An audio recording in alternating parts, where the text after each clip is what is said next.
Gold, trusted gold buyers. మీరు తాకట్టు పెట్టిన బంగారాన్ని విడిపించి ఈ రోజు ఉన్న మార్కెట్ ధరకు కొనబడును.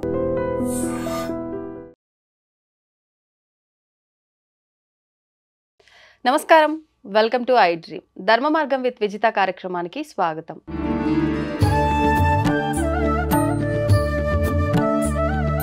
ప్రస్తుతం మనతో పాటు ఉన్నారు ప్రముఖ తంత్ర జ్యోతిష్యులు, జ్యోతిష రత్న, జ్యోతిష సామ్రాట్ చింతా రుక్మాంగదరావు గారు. ఇప్పుడు వారితో మాట్లాడి మరిన్ని విషయాలు తెలుసుకుందాం. మనకున్న సందేహాలన్నింటినీ కూడా నివృత్తి చేసుకునే ప్రయత్నం చేద్దాం.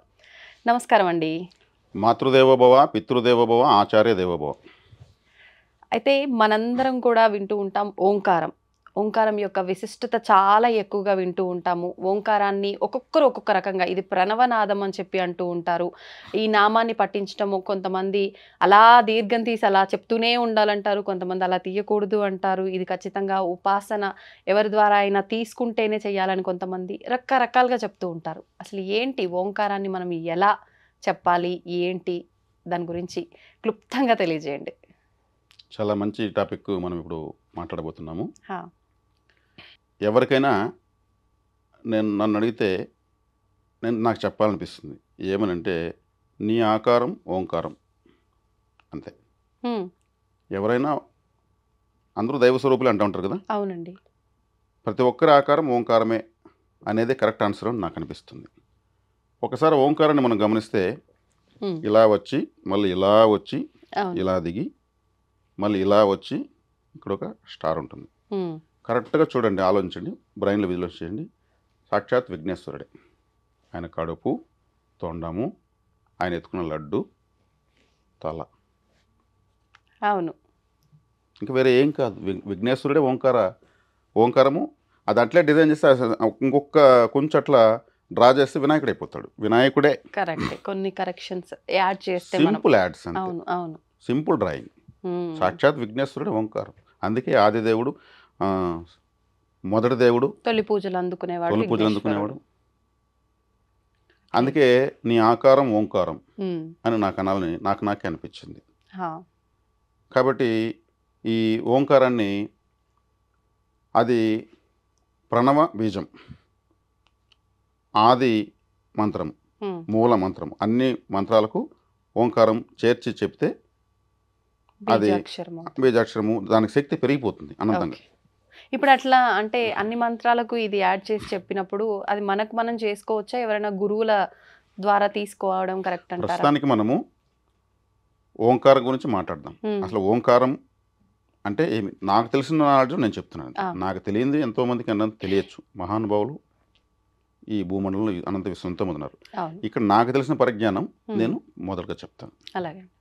ఇప్పుడు నా అనండి. నా. మీ నాలుగు ఎక్కడ తగిలింది? నోట్లో పైన. మా అనండి. మా.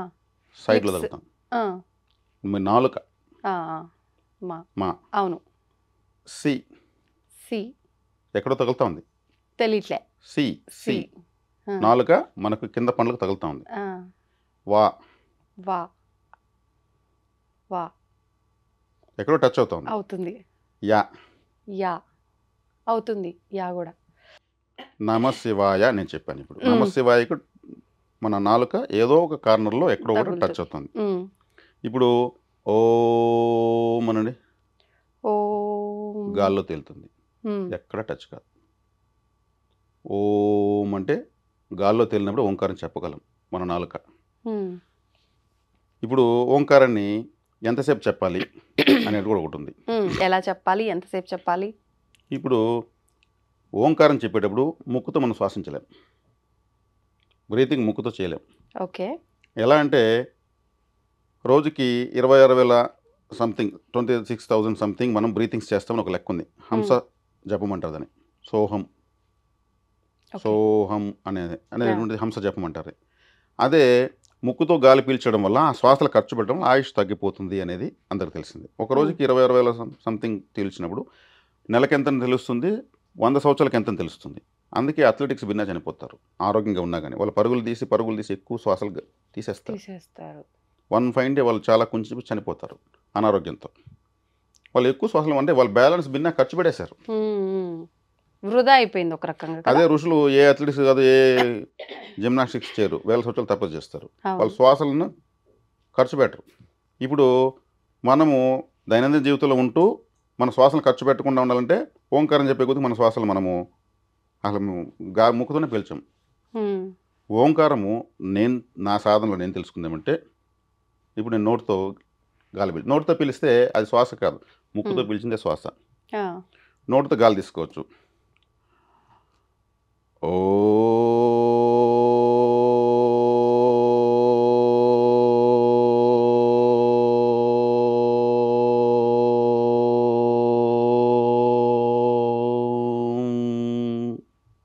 ఇప్పుడు నా నాలుక గాల్లోనే ఉంది. అవును, నా ముక్కు ఈ ఓన్ చెప్పేటప్పుడు ముక్కు మైనస్ అయిపోతుంది. మైనస్ అయిపోయింది. కానీ పాసిబుల్ ఇంతసేపు నేను దీర్ఘంగా నేను చెప్పగలిగిన నా దమ్ ఇంత. అంటే ఇది ప్రాక్టీస్ వల్లే సాధ్యపడిందా? ప్రాక్టీస్ వల్లే సాధ్యపడుతుంది. ఇంకా కూడా ఎక్కువసేపు నేను చెప్పగలను, అర్థం అవ్వడం కోసం మీకు చెప్తున్నా. అంటే ముక్కుతో శ్వాస నిలిచిపోయింది, అవును, నాకు ఏ అవస్థ లేదు, గాలి పీల్చకపోయినా ఒక ప్రణవనాదాన్ని నేను దీర్ఘంగా చెప్పారు. ఇప్పుడు ఈ ఓం చెప్పేటప్పుడు ఓ ఈ 3 వేళ్ళు ఇలా పైన పెట్టి ఓంకారం చెప్తే ఇక్కడ అదురుతూ ఉంటుంది. అంటే సహస్రారం యాక్టివేట్ అయిపోతుంది. ఓకే, మనకు తల ఒక కంపనం వైబ్రేషన్ వస్తుంది. ఈ ఓంకారం చెప్తే మాత్రం వస్తుంది. అవును. ఓ మీరు పెట్టుకుని చూడండి, ఓంకారం చెప్పి మీరు పైన పెట్టుకుని 3 వేలు పెట్టుకోండి, మీకు తెలుస్తుంది. మీ ప్రకారం ఏ హ్యాండ్ అయినా పర్లేదా? చేయి పెట్టుకోండి. ఓ చెప్పండి. ఓ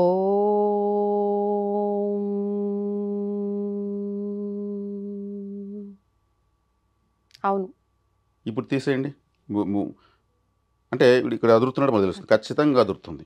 అవును, అవును, తెలుస్తుంది. నేను ఓంకారాన్ని పలు దశల్లో చేస్తాను. నేను ప్రతిరోజు ప్రాక్టీస్ చేస్తాను ఓంకారం మాత్రం. నా ప్రాక్టీస్ కంపల్సరీ ఓంకారం ప్రాక్టీస్ ఉంటుంది. ఇప్పుడు నేను దీర్ఘంగా తీశాను కదా, ఓ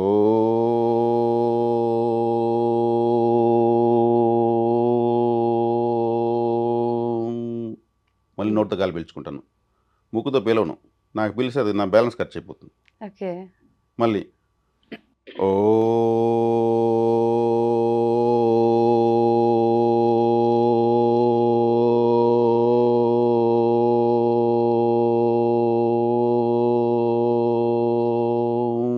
ఇంకా కూడా చెప్పగలను. నేను సఫర్ అవుతున్నట్టు మీకు అనిపించట్లేదు అసలు. మనం చూస్తున్న వాళ్ళకు మీకు అర్థమయ్యేదాని కోసం మధ్యలో అంటే అంతసేపు బ్రీతింగ్ హోల్డ్ చేసినట్టే ఒక రకంగా. ఇప్పుడు కొద్దిసేపు హోల్డ్ చేసినామంటే మళ్ళీ నెక్స్ట్ మనం మాట్లాడేటప్పుడు కానివ్వండి, అది అక్కడికి ఆపేసిన తర్వాత ఇంకెక్కువ తీసుకుంటాం, నోటితో తీసుకుంటాం. కానీ మీరు ఎక్కడ ఫీలింగ్ లేదు, ఫీలింగ్ లేదు, ఇది కూడా ఇలా అన్నట్టు కూడా ఏముండదు. అవును. ప్లస్ ఇక్కడ వచ్చి సహస్రారము అంటే మన మెదడు బ్రెయిన్ ఫైల్స్ అన్ని కూడా బాగా చైతన్యవంతం అవుతాయి. మన సిస్టమ్ ఫీలింగ్ ఇంకా ఉంది, ఆ వైబ్రేషన్ ఫీలింగ్ ఇంకా ఉంది నాకు. దీంట్లో మీరేం అబద్ధం చెప్పరు కానీ ఎవరు చెప్పరు కానీ ఈ మన సిస్టమ్ రీఫ్రెష్ చేస్తాం. రీఫ్రెష్ చేసే కూడా సిస్టమ్ బాగా పనిచేస్తుంది. మన టోటల్ మన సహస్రారము మన మూలాధారం నుంచి షట్చక్రాలు యాక్టివేట్ అవుతాయి ఒక్కసారిగా పవర్. ఈ ఓంకారం చెప్పేటప్పుడు మన మూలాధారం నుంచి వెన్నువైపులో వెలిస్తే ఒక సన్నని ఒక ప్రకంపన మనం గమనించవచ్చు. అంటే అన్ని చక్రాలకు పవర్ స్టార్ట్ అయింది, అంటే యాక్టివేట్ అవుతున్నాయని. ఓకే, ఇది ఒక దీర్ఘమైనటువంటివి నేను 11 చెప్తాను కనీసం. ఓకే, 11. ఇప్పుడు మన ఛానల్లో మనం చెప్తున్నాం ఓంకార థెరపీ గురించి, నాకు తెలిసిన ప్రకారం చెప్తున్నాను. ఒక 3 దీర్ఘంగా మనము చెప్పి ఓ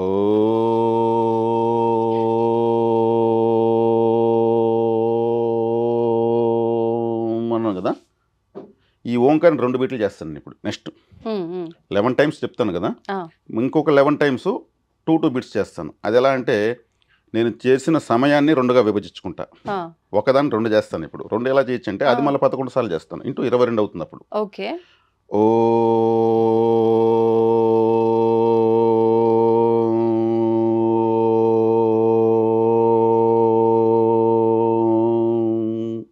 సేమ్ టైంని 2 ఓంకారాలు చెప్పాను. ఇట్లా 11 టైమ్స్ చేస్తాను. దీన్నే 3 బీట్లు చేస్తా, తర్వాత మళ్ళీ 11 టైమ్స్. Okay, okay. ఇప్పుడు 3 బీట్లు చేయాలనుకున్నప్పుడు 1 2 3 ఇక్కడ నేను కొలమానం పెట్టుకుంటాను. ఓ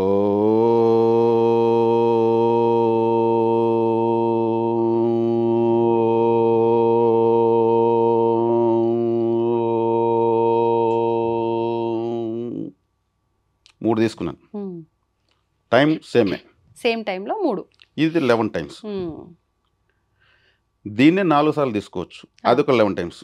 ఓకే.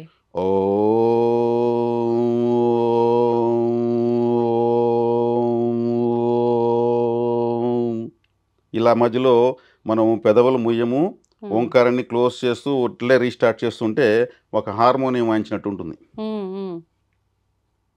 మన హార్మోనియం పాతకాలం రేడియోలో ముందుగా ఆ మ్యూజిక్ వస్తుంది. అది మనం ఫీల్ అవ్వచ్చు. రియల్గా అదే వస్తుంది. 4 అవుతుంది. ఈ 4 11 టైమ్స్ ప్రాక్టీస్ చేస్తాను నేను. తర్వాత 5 తీసుకుంటాను నేను.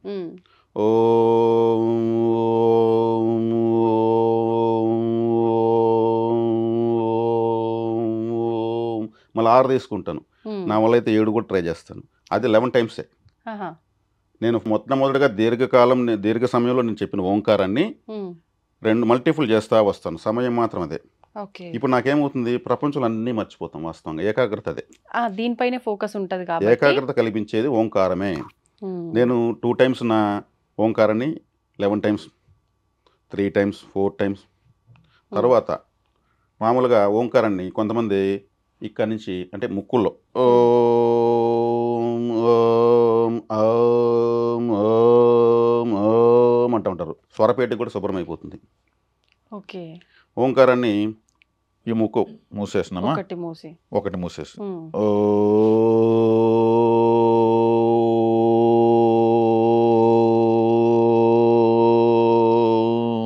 తీస్తాం. తర్వాత ఇది మూసేసినాం కదా. ఇప్పుడు ఇటువైపు మనము ఈ ముక్కును ఓపెన్ చేసి చెప్పాం. ఇది తీసి ఇది పెట్టేస్తాం.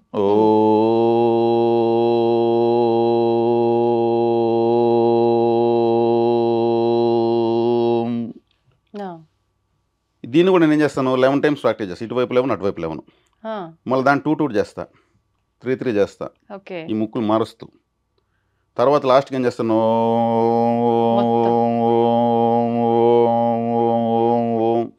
Multiple times.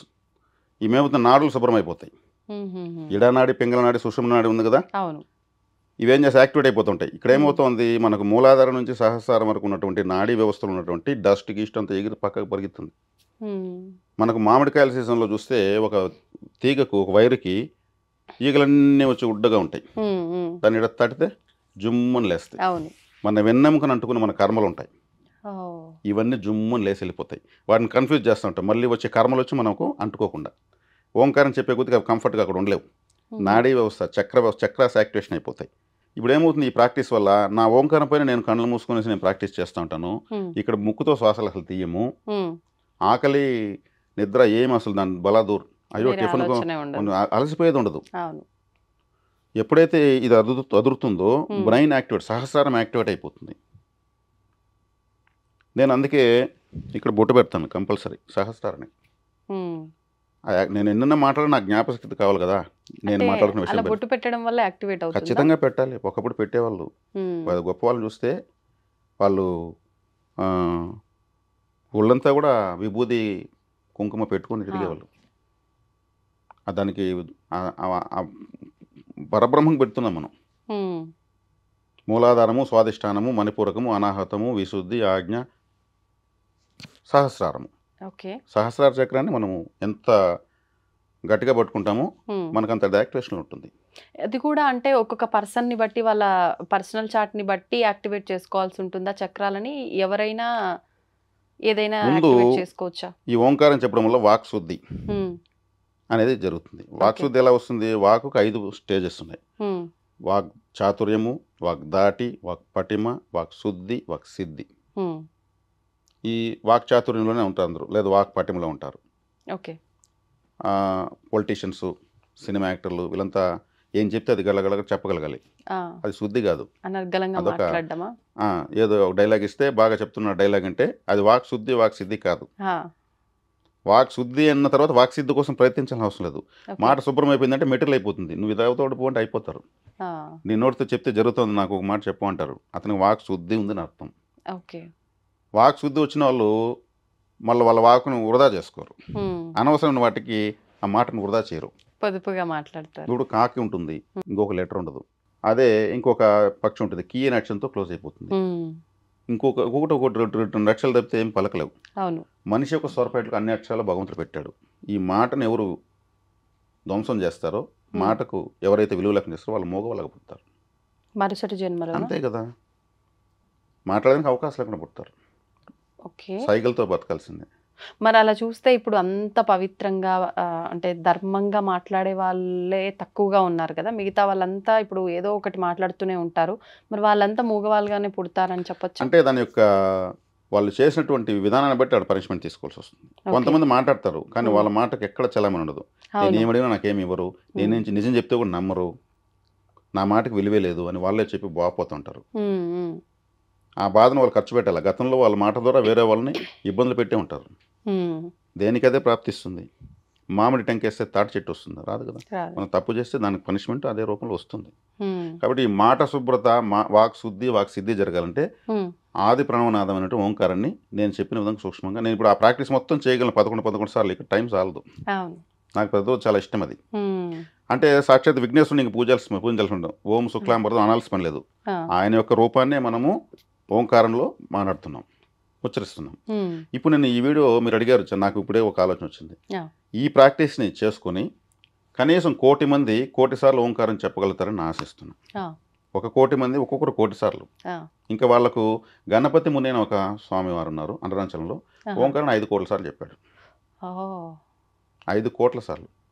గణపతి ముని ఆయన పేరు. ఆయన సాక్షాత్ విఘ్నేశ్వరుడే.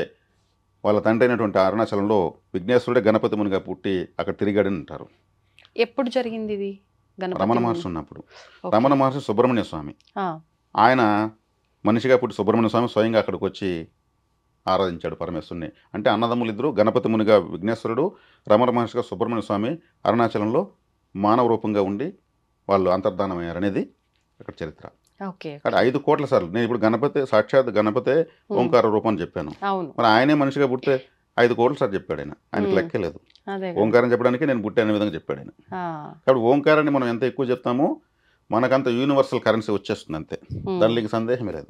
ఇప్పుడు చెప్పేటప్పుడు కూడా అంటే చాలా మందికి ఇదంతా విన్న తర్వాత ఎలా చెప్పాలి, ఏంటి, ఏ సమయంలో చెప్పాలి, ఎవరైనా చెప్పొచ్చా, ఇలా కూడా మన వాళ్ళందరూ అడుగుతారు. ఎలా అండి? దీని ముందు దీనికి ముహూర్తమే అవసరం లేదు. దీనికి ముహూర్తం అవసరం లేదు. ఇది ప్రణవనాదం. ఈ నీ ఆకారమే ఓంకారం, ఈ సమస్త సృష్టి ఓంకార స్వరూపం. ఆ పాట కూడా నమ్మవద్దు, ఓంకార రూపిణి క్లీంకార వాసిని ప్రకృతి స్వరూపిణి అని. అట్లా దీనికి ఏ దోషములు ఏ కాలమైనా దీనికి ఆమోదయోగ్యమే. రావు కాలాలు, యమగండాలు, వర్జాలు, దుర్ముహూర్తాలు ఏం పనిచేయవు. ఓంకారం పలుకుతామంటే మళ్ళీ అది పనిచేస్తుంది. అసలు పనిచేయదు. అది కూడా శుభ్రమైపోతుంది, దుష్ట సమయం కూడా. కానీ బ్రహ్మముహూర్త కాలంలో లేచి చెప్పడం మరింత చాలా చాలా శ్రేష్టం, ఎక్కువ ఫలితం. బ్రహ్మముహూర్త కాలం అంటే ఏమనుకుంటున్నారు మీరు చెప్పండి? మీరు ఏ సమయం అనుకుంటున్నారు బ్రహ్మముహూర్త కాలం అంటే? అంటే దేవతలే సాక్షాత్తు సంచరించే సమయం అని అంటుంటారు. సరే, ఓకే, బాగానే ఉంది. ఏ సమయం నేను అడిగింది? సూర్యోదయానికి 1 గంట ముందర అని చెప్తుంటే విన్నా. అది ఎంతవరకు వాస్తవం? సూర్యోదయానికి గంట ముందు కాదు. యాక్చువల్గా సూర్యోదయం 6 గంటలకు అవుతుందంటే 3:36 స్టార్ట్ అవుతుంది తెల్లవారుజాము. ఇక్కడ 4:24 వరకు మాత్రమే ఉంటుంది. 48 మినిట్స్ మాత్రమే ఉంటుంది. 48 మినిట్స్ బ్రహ్మ ముహూర్తం యొక్క సమయము 48 నిమిషాలు మాత్రమే.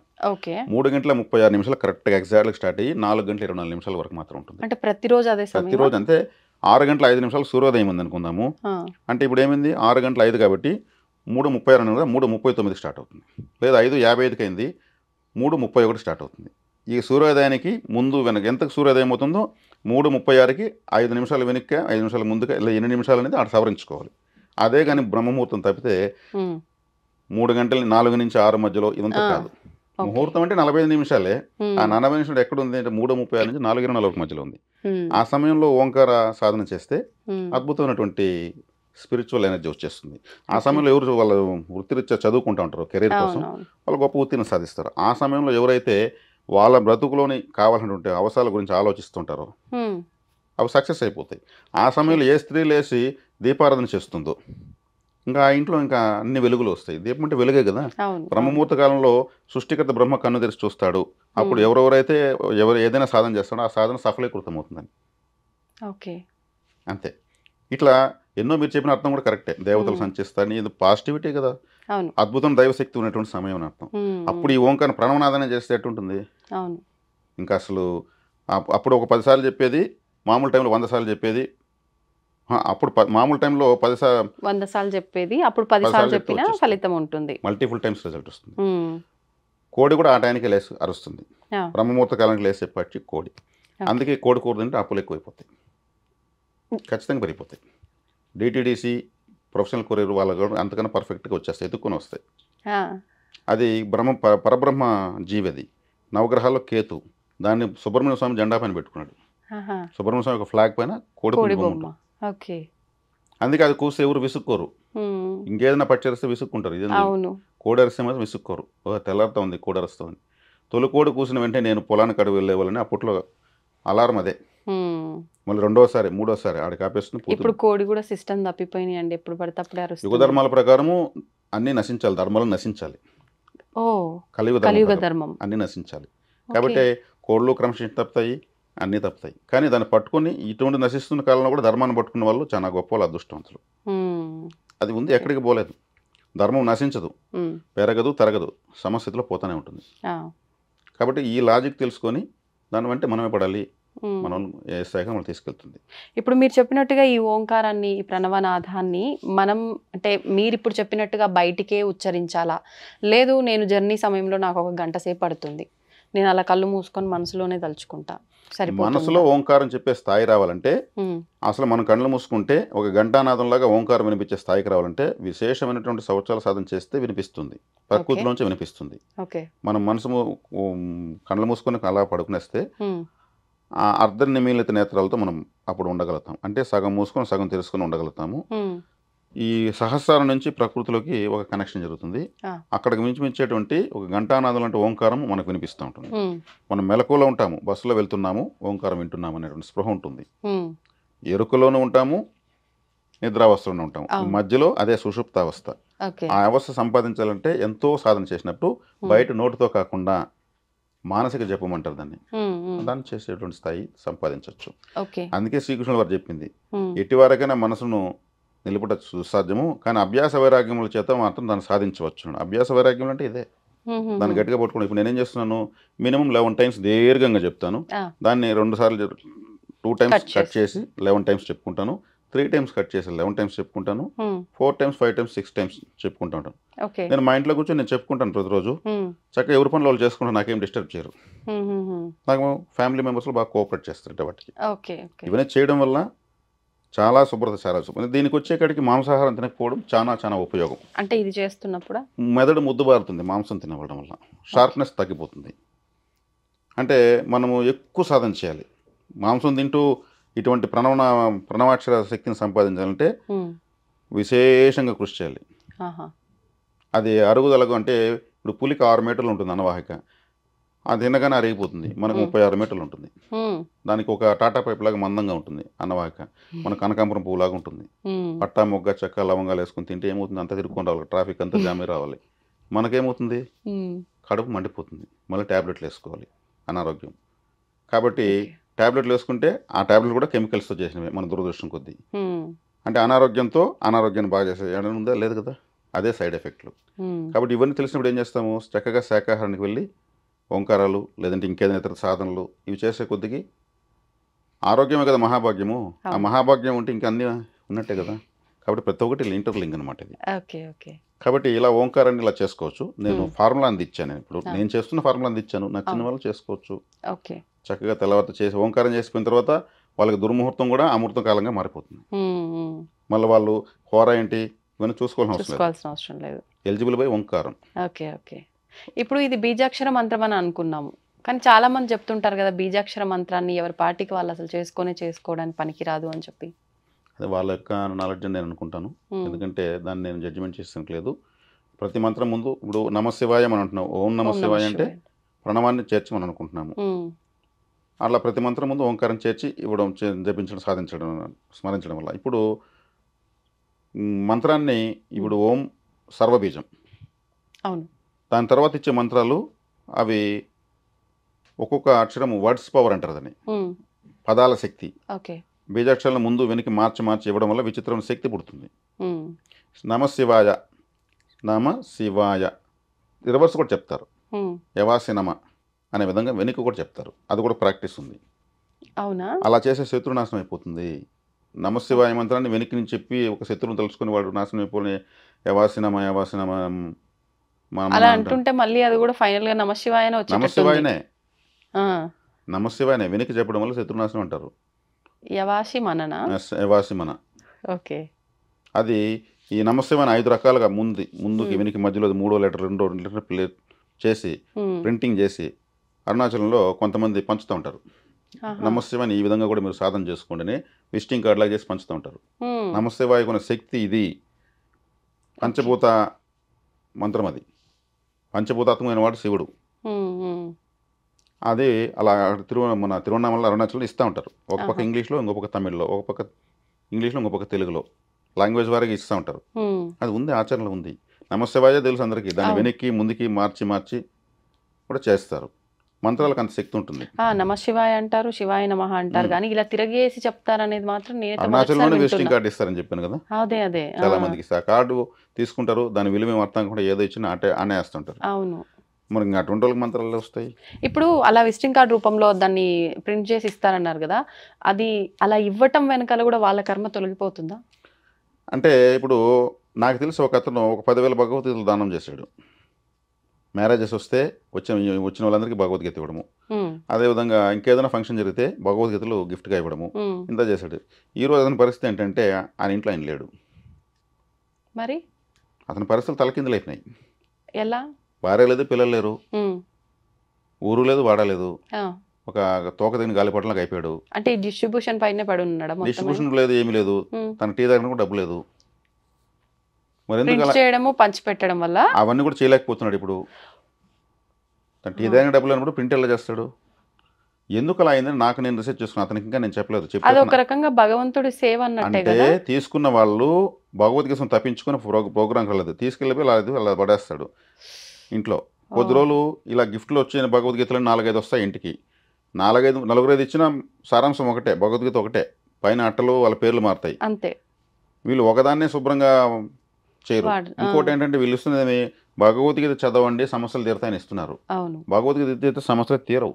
ఉమ్, పఠించడము, పాటిస్తే తీరుతాయి. అదే. పఠించడం వేరు, పాటించడం వేరు. అవును. దానిలో ఒక శ్లోకాన్ని తీసుకొని పాటిస్తే చాలు, జీవితం కడతాం. ఒకే ఒక శ్లోకం చాలు. 700 శ్లోకాల్లో ఒకటి చాలు. ఉమ్, భగవద్గీత మొత్తం అవసరం లేదు, ఒకటి చాలు. ఉమ్, కానీ వీళ్ళు 4-5 భగవద్గీతలు తీసుకొని ఇంట్లో అడ్డంగున్నాయని పాత పుస్తకాలతో మళ్ళీ గుజరేకి వేస్తున్నారు. ఉమ్. భగవద్గీతకి న్యాయం జరిగిందా, అన్యాయం జరిగిందా? అన్యాయం ఇప్పుడు జరిగింది. పంచినోడికే కదా పోవాలి అది. కానీ ఆయన ఉద్దేశం అది అది అతను కాదు ఐడెంటిఫై కదా. చేసుకునే పరిస్థితిలో ఉన్నాడు. ఆ, నాకు తెలియదు అంటే అది ప్రకృతి ఒప్పుకోదు. తెలిసి చేసినా తెలియక చేసినా తప్పు దోషం తప్పే, కరెంట్ ఎవరికి నిప్పు వెళ్ళాలో నిప్పే. వాళ్ళకే. కాబట్టి నేను భగవద్గీత 10,000 పంచానంటే ఉమ్, 10 రూపాయలు కూడా జోబులోకి తిరుగుతున్నాడు ఈరోజు. ఓకే. అతను తెలియక చేసిన తప్పే, కానీ పనిష్మెంట్ మాత్రం 100% వచ్చేస్తుంది. అంటే ఏదో మంచికి పోతే చెడు ఎదురైంది అంటే ఇట్లాంటి దగ్గరలో. కాబట్టి ఎవరికి వాళ్ళకి తపన ఉండాలి. తపన ఉంటే ఒకరి భగవద్గీత అవసరం లేదు. ఎక్కడో యూట్యూబ్లో కూడా వినేసి కూడా సాధన చేసుకోవచ్చు, దాన్ని పాటించవచ్చు. ఓకే. ఆ శ్రీకృష్ణుడు ఆచరించి చూపించాడు. చూపించాడు. భగవద్గీత చదవండి, నేను చదివేదనంలో ఏం రాదు. ఉమ్, నేను చదివినని చెప్పుకోవడానికి ఒక మాట తప్పితే ఏం రాదు. ఓకే. చెప్పడానికి చేయడానికి తేడా ఉందంటారు కదా. అవును. చదవడానికి చేయడానికి తేడా ఉంది. కాబట్టి భగవద్గీతకు మనం న్యాయం చేస్తున్నాం, అన్యాయం చేస్తున్నాం అని ఎవరికి వాళ్ళు ఆలోచించుకొని దాన ధర్మాలు చేసేది మంచిది. ఉమ్, ఇంకొకటి నాకు 2 అంటాడు. ఉమ్. రెండిట్లోనే ఒక సారమే.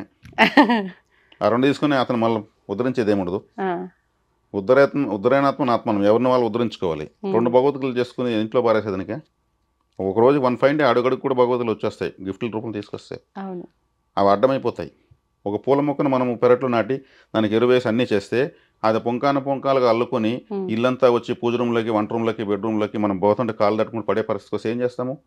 తీసేస్తా. కట్ చేస్తాం. అంతే కదా. అంతే. మనం పెట్టిన మౌనం మనమే పీకాల్సి వస్తుంది. ఈ భగవద్గీతలు తెచ్చి రూమ్కి 5 పెట్టుకుంటే ఏమవుతుంది? ఉమ్, మళ్ళీ దాన్ని పాత సామాన్లకు వేయాల్సి వస్తుంది. వీళ్ళేమైనా దానం చేస్తారా? చేయరు. ఆ ఆలోచన కూడా రాదు. అవును. కానీ పవిత్ర గ్రంథాన్ని కదా అలా చేస్తున్నారు. ఉమ్, అంటే ఇక్కడ తప్పు చేస్తున్నారని నేను అనడం లేదు, తెలియని ఒక మిస్టేక్ని సవరించుకుంటారని చెప్తున్నాను. ఇప్పుడు భగవద్గీత ఆయన మంచి కోసమని ఆయన ఉద్దేశంగా పంచిపెట్టినప్పటికీ ఆయన దగ్గర తీసుకున్న వాళ్ళు దాన్ని సరిగ్గా వినియోగించుకోకపోవడం వల్ల ఆయన పరిస్థితి ఇలా ఉంది. నిష్ఫలమైంది. మరి ఇప్పుడు కోర్టులో జడ్జిమెంట్ విషయానికి వచ్చేసరికి గీత మీద ప్రమాణం చేసి అంతా నిజమే చెప్తానని చెప్పి అంటారు. చేసిన ప్రతి ఒక్కడు నిజం చెప్తున్నాడని మనం నమ్మము. ఆ స్టేజ్లో ఉన్న ప్రతి ఒక్కడు అక్కడ అబద్ధమే చెప్తారు 90%. అట్లాని వాడంతా ప్రతి ఒక్కడు బయటకు వచ్చి అదే పరిస్థితిలో ఉన్నరా అంటే ఉండరు కదా. అలాంటి వాళ్ళే మంచి హోదాలో ఉండి అంత చలామణి చేస్తూ ఉంటారు కదా. మరి అది ఎట్లా తీసుకోవాలంటారు? మనం భారతదేశము పవిత్ర గ్రంథంగా భగవద్గీతను తీసుకుంది కాబట్టి దానిపైన ప్రమాణం చేసి చెప్పినటువంటిది నిజంగా స్వీకరించాలి, కోర్టు ఆమోదించాలనేదని ఒక చట్టంలో దాన్ని చేశారు కాబట్టి భగవద్గీత పైన ప్రమాణం చేసి అంతా నిజమే చెప్తాననేటువంటిది అది ఆమోదయోగ్యమైన ప్రమాణం అయిపోయింది. కానీ దాన్ని చేసినాక వీళ్ళు కాపాడుకోవాలి కదా. కాపాడుకోవాలనుకున్నప్పుడు వీళ్ళు ఏం చేయాలి? నిజమే చెప్పాలా? భగవద్గీత అనేది సెకండరీ. ఆడ చెప్పాలి నా మాట ఒకటే. శ్రీకృష్ణుడు మన మీద కేసు వేయడు, అర్జునుడు రిట్ పిటిషన్ వేయడు. తర్వాత వీళ్ళు చెప్పాల్సింది మొత్తం అన్నీ విత్డ్రా అయిపోతాయి, అబద్ధాలు మొత్తం. అంతే. ఇంకా జడ్జికి తెలుసు అబద్ధమే చెప్తున్నాడని. కానీ అందరి ముందర భగవద్గీత జడ్జి ప్రమాణం చేసినాడు. సరే ఆయన వాయిదా వేస్తాడు, వీడు చెప్పే నిజాలు తట్టుకోలేక. అంతే. ఆధారమే, కోర్టు కావాల్సిన ఆధారమే. ఆధారం చూపించుకుని ఎంత నిజాయితీగా మాట్లాడినా ప్రయోజనం లేదు. నువ్వు చెప్పిన దానికి ఆధారం ఏంది? పేపర్లు మాట్లాడితే కానీ మనుషులు ఇప్పుడు ఏం చేయలేరు. కానీ దానికి శిక్ష వీళ్ళు అనుభవిస్తారు. భగవంతుడు అందరినీ సమానంగా ఎందుకు చూడడం లేదంటే అందరూ సమానంగా ఎక్కడ ఆలోచిస్తున్నారు ముందు? అంతే కదా. సమానంగా ఆలోచించి అందరూ సమానంగా ఉంటారు. హెచ్చుతగ్గులకు ఆలోచిస్తే హెచ్చుతగ్గులు ఉంటారు. ఒక పాత సినిమాలో ఒక విలన్ తరపున అతని యొక్క అసిస్టెంట్ వచ్చి ప్రమాణం చేస్తాడు. భగవద్గీత పైన ప్రమాణం చేసి అంతా నిజమే చెప్తాను, అబద్ధం చెప్పను అని చెప్పాలి. కానీ అది ప్రమాణం చేసి కూడా వాళ్ళ బాస్ని కాపాడాలి. అతను ఏం చేస్తాడు? భగవద్గీత పైన ప్రమాణం చేసి అంతా నిజమే చెబుతాను, అబద్ధం చెప్పను అంటాడు. అంటే నేను అబద్ధమే చెప్తానని ఆ నువ్వులో మార్చేస్తాడు మీనింగ్. ఎట్లా? భగవద్గీత పైన ప్రమాణం చేసి అంతా నిజమే చెబుతాను, అబద్ధం చెప్పను. అర్థమైందా? అర్థం కాలేదా? నిజమే చెబుతాను, అబద్ధం చెప్పను. వీడికి నిజమే చెబుతాను, అబద్ధం చెప్పను. అర్థమైంది తేడా? దీర్ఘంలో మారిపోతుందా? నేను అబద్ధమే చెబుతాను అని చెప్తాడు. నువ్వు కాడి నుంచి నువ్వు చేస్తాడు. నేను నిజము చెప్పను, అబద్ధమే చెబుతానని డైరెక్ట్గా చెప్పి మరి అబద్ధం చెప్పి వాళ్ళ భాషను కాపాడుతాడు. డైరెక్టర్కి ప్రతిపది ఆ నువ్వులో ప్రమాణాన్ని మార్చేస్తాడు తనకు అనుకూలంగా. అంటే భగవద్గీతకు తాత్కాలికమైనటువంటి విలువ ఉంది అనే విధంగా చేసేస్తున్నారు. అది ఉద్గ్రంథం. కాబట్టి ఇక్కడ గీతలు మనకు ఎన్నో 4 ఉన్నాయి. భగవద్గీత, ఉద్ధవ గీత, ఉత్తర గీత, వశిష్ఠ గీత. శ్రీరాముడికి 12,000 అనుమానాలు వచ్చాయి. 12,000 వశిష్ఠుల వారు తీర్చారు. 12,000 క్వశ్చన్స్ అండ్ ఆన్సర్సే వశిష్ఠ గీత. శ్రీరాముడికి అనుమానాలు ఎక్కువ. ఆయన కర్కాటక లగ్నం, ఆయనకు అనుమానాలు అన్ని డౌట్లే. అట్లే భార్యను అనుమానించడని ఒక మాట అనేస్తారు ఆటోమేటిక్. కాబట్టి అది వశిష్ఠ గీత అయింది. కాబట్టి ఇన్ని గీతలు చదివితే మనకి ఎంత జ్ఞానం వస్తుంది? ఎంత అసలు మనం లోడ్ అవుతాం ఎనర్జీతో? అంత జ్ఞానం మనకు వద్దు కాబట్టి మనం వాటిని ముట్టట్లే. ఆ భయము జ్ఞానం అంటే అది వస్తే ఇబ్బంది. మన దగ్గర ప్లేస్మెంట్ లేదు, నో స్పేస్, లోనికి ప్రవేశం లేదు. మనం ఆహ్వానిస్తే లోపల ఉన్న దొంగలన్నీ పోతాయి. అంతే. ఈ చెడు ఆలోచనలు ఇవన్నీ కూడా దొంగలే వెళ్ళిపోతాయి. ఉంటే అది ఉండాలి, అది ఉండాలా. కాబట్టి అజ్ఞానానికి అందలం ఎక్కిస్తాం. వాళ్ళు అలాగే ఉంటారు. కాబట్టి ఇక్కడ మనం ఓంకారంతో ప్రారంభమైనాం. మనం సమస్తము ఓంకారం అని చెప్పుకున్నాం. ఓంకారం చెప్పడం వల్ల మన యొక్క సహస్రారమే యాక్టివేట్ అవుతుంది. ఇప్పుడు ఈ చక్రాలన్నింటినీ సాధన చేసి సహస్రానికి మనకు శక్తి వెళ్ళాలంటాం కదా, ఏకంగా దాన్ని యాక్టివేట్ చేస్తే అది ఓంకారంతో సాధ్యం. అది అదురుతుంది, యాక్టివేట్ అవుతుందంటే మనం ఇలా వేలు పెట్టి చూస్తే అదురుతుంది, దర్రని అదురుతుంది. దాన్ని ఎంత షేక్ చేస్తే ఒక రోజుకి అంత రిఫ్రెష్ అయిపోతుంది, అన్ని ఫైల్స్ ఆర్డర్లోకి వస్తాయి. కాబట్టి నేను 1,000,000 మంది ఓంకారాన్ని ఉచ్చరించి 1,000,000 మంది 1,000,000 సార్లు ఉచ్చరించి ధన్యులు అందరూ కావాలని కోరుకుని ఈ అవకాశం మీకు కూడా ధన్యవాదాలు తెలియజేస్తున్నాను. చూద్దాం, అంటే కామెంట్ రూపంలో ఖచ్చితంగా ఎవరైనా తెలియజేస్తారేమో. అంటే ఆల్రెడీ ఇప్పటికే ఇలా ప్రాక్టీస్ చేస్తున్న వాళ్ళు ఎవరైనా ఉండొచ్చేమో, మీలాగా ఆలోచించే వాళ్ళు. అలాంటి వాళ్ళు ఉంటే కామెంట్ చేయాలని కోరుకుందాం. మీరు చెప్పినట్టుగా మిగతా వాళ్ళందరూ కూడా 1,000,000 మంది అనుకున్నాము, కనీసం ఎంతమంది స్టార్ట్ చేస్తారో వాళ్ళు కామెంట్ తెలియజేస్తే ఓకే అని మనం ఇంకొక టాపిక్ చేయడానికి కూడా ఇంట్రెస్టింగ్గా చేయగలుగుతాం, వాళ్ళకు ఒక మంచి మెసేజ్ ఇవ్వడం కోసం. ధన్యవాదాలండి. ధన్యవాదాలు. తవ్వండి, తవ్వుతూనే శివలింగం. సరే దాన్ని అట్లా కప్పేసేయండి, చూపించదండి. మూర్తి పూజ కాదు, సాక్షాత్ బ్రజేంద్ర నందన భగవాన్ ఉన్నారు మూర్తులు. ఏమీ ఆశించకుండా ఆరాధించే వాళ్ళు కూడా ఉన్నారా ప్రభుజీ? నిజమైన భక్తి అంటే మనకు తెలియదు కాబట్టి